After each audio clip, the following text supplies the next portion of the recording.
नमस्कार। अगर आपका sun sign Cancer, Scorpio, Pisces में से कोई एक है, तो देखते हैं कि आपके लिए अगस्त मंथ में क्या आ रहा है। अगर आपका सन साइन कोई भी वाटर साइन में से एक साइन है, कैंसर, स्कॉर्पियो, पाइसेस, तो चलिए देखते हैं कि आपके लिए अगस्त मंथ में क्या आ रहा है। अगस्त मंथ एक बहुत ही इम्पॉर्टेंट, बहुत ही स्ट्रॉन्ग, बहुत ही पावरफुल पोर्टल लेके आ रहा है। तो इसमें कुछ मेजर शिफ्ट्स हैं जो ऑलरेडी फील हो रहे हैं, जो ऑलरेडी वर्क करने लग गए हैं लोगों की लाइफ में। तो देखते हैं कि आप क्या एक्सपेक्ट कर सकते हैं, आपके लिए क्या आ रहा है। देखिए, 8 of wands, lot of opportunities. आपकी क्रिएटिविटी बहुत बढ़ रही है, आपका लाइफ में ट्रैवल भी आ सकता है, लेकिन डेफिनेटली बहुत सारी अपॉर्चुनिटीज़ आ रही हैं। S of swords, communication, clarity, 10 of wands. देखिए, जो वॉन्ड्स आप अभी तक उठा के घूम रहे थे, जो बर्डन आप उठा के घूम रहे थे, अब वो बर्डन आपकी अपॉर्चुनिटीज़ में कन्वर्ट हो गया है। व्हील ऑफ फॉर्च्यून, समय का पहिया आपके फेवर में वर्क कर रहा है। 2 ऑफ पेंटिकल्स, जो इनडिसीजन आपका था, जो इनडिसीजन में आप रहते थे, उसको आपने समझने की कोशिश की है, उसको आपने अपनी इंट्यूशन में बदल लिया है। यहाँ पे इंट्यूशन का कार्ड बहुत क्लियर आया है। 9 ऑफ सोर्ड्स का कार्ड, जो ओवर थिंकिंग थी, जो स्लीपलेस नाइट्स थी, अब आप उससे बाहर निकल आए हैं। वो स्लीपलेस नाइट्स ने आपको वाइज बनाया। देखिए, यहाँ पे एक आउल है और यहाँ पे मून की एनर्जी भी है। तो जो जो एनर्जी में आप रहते थे, जो ओवर थिंकिंग की एनर्जी थी, जो आपको हमेशा रात को शायद सोने भी नहीं देती थी, आप रात को हो सकता है नींद से जाग जाते थे, तो बहुत फियर में रहते थे, बहुत कल के फियर में रहते थे, लेट गो नहीं कर पाते थे, उससे आप बाहर निकल आए हैं। अब आप इस एनर्जी में रहते हैं। आप पहले इस एनर्जी में थे, अब इसमें हैं। अब आप लेट गो में रहते हैं, आप यूनिवर्स पे ट्रस्ट करते हैं। आपको पता है कि यूनिवर्स आपके साथ हैं और आपको सिर्फ अपना काम करना है, ओवर थिंकिंग से बाहर आना है, इमोशनल एनर्जी से बाहर आना है। बेसिकली ये शून्य की एनर्जी है। जब हम शून्य की एनर्जी में आ जाते हैं, मतलब ये कि हम यूनिवर्स को सरेंडर कर रहे हैं, हम सिर्फ अपना एक्शन लेते हैं। जैसे कि बोला जाता है कि अपना कर्म करो, फल की इच्छा मत करो, तो आप कर्म में विश्वास करने लग गए हैं और आपको पता है कि यूनिवर्स अपने आप ही जो भी आपकी डेस्टिनी में है वो आपको ला के देंगे ही।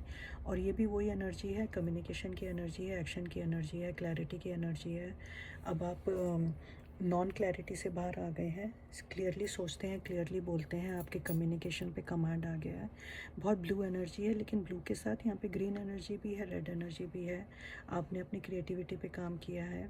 ये आपकी पास्ट की एनर्जी थी, जहाँ पर आप डिसीजन नहीं ले पाते थे। ऑब्वियसली आपके पास रिस्पॉन्सिबिलिटी बहुत ज़्यादा थी, लेकिन अब वो रिस्पॉन्सिबिलिटी सारी आपकी अपॉर्चुनिटीज़ में कन्वर्ट हो रही है। जो भी आपने ग्रोथ करी है, जितना भी आपने अपने ऊपर काम किया है, वो सब आपकी लाइफ में, अब उसने आपकी लाइफ में एक ऐसा व्हील ऑफ फॉर्च्यून, मतलब आपकी लाइफ का जो पहिया है, जो आपके फॉर्च्यून का व्हील है, वो घुमा दिया है आपके फेवर में। देखिए, इसी के पीछे ये सारी अपॉर्चुनिटीज़ जो हैं, ये ग्रोथ अपॉर्चुनिटीज़ में कन्वर्ट होंगी। तो बहुत ही पॉजिटिव एनर्जी है। चलिए, आपके लिए एंजेलिक गाइडेंस देख लेते हैं कि क्या आ रहा है। एंजेलिक गाइडेंस क्या है जो आप, यूनिवर्स आपके साथ हैं और क्या बता रहे हैं आपको। Trusting your self.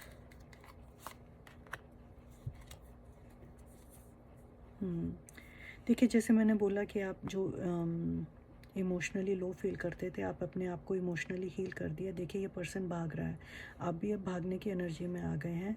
Blue energy यहाँ पर भी है, कम्युनिकेशन की एनर्जी है, ब्लू वाटर है।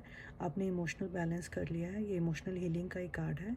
I am healing emotionally and releasing all past pain. सारे पास्ट पेन को आपने रिलीज़ कर दिया है और अब आप एक्शन ओरिएंटेड रहते हैं, अपने बारे में सोचते हैं। यहाँ पर ग्रीन एनर्जी भी है। यहाँ की जो एनर्जी है वो काफ़ी स्ट्रॉन्ग ऑरेंज एनर्जी है। तो यहाँ पे ये क्रिएटिविटी भी दिखा रहा है। Trusting your self, I trust my self and my decisions completely. ये मैंने बोला ना, आप नॉन डिसीजन से डिसीजन मेकिंग में आ गए हैं। तो वो ये एंजल्स ने कंफर्म किया है, यूनिवर्स ने कंफर्म किया है कि आप जिस भी रास्ते पे हैं उस पर आप सही चल रहे हैं, आपके डिसीजन सही हैं, आपकी जो अपॉर्चुनिटीज़ आपकी तरफ आ रही हैं उन पे आप काम कर रहे हैं। लेकिन you have to keep trusting your decisions because they are accurate. और बॉटम ऑफ द डेक है acceptance. I love and accept my self exactly as I am. You are not going to change your self for anybody else. आपने अपने आप को खुद कोई भाई आपको सेल्फ डाउट में नहीं ला सकता। आप सेल्फ डाउट से बाहर आ गए हैं। आप you have always been a very pure energy, इसलिए आपके साथ डिवाइन हमेशा से हैं। तो ये इस एनर्जी को आप क्लेम करिए। And also if you need any personal reading और गाइडेंस, आप कनेक्ट करना चाहते हैं तो जो नंबर फ्लैश कर रहा है स्क्रीन पर, आप उस पर कनेक्ट कर सकते हैं फॉर श्योर, डेफिनेटली। और लेकिन only text messages please, no call. Thank you.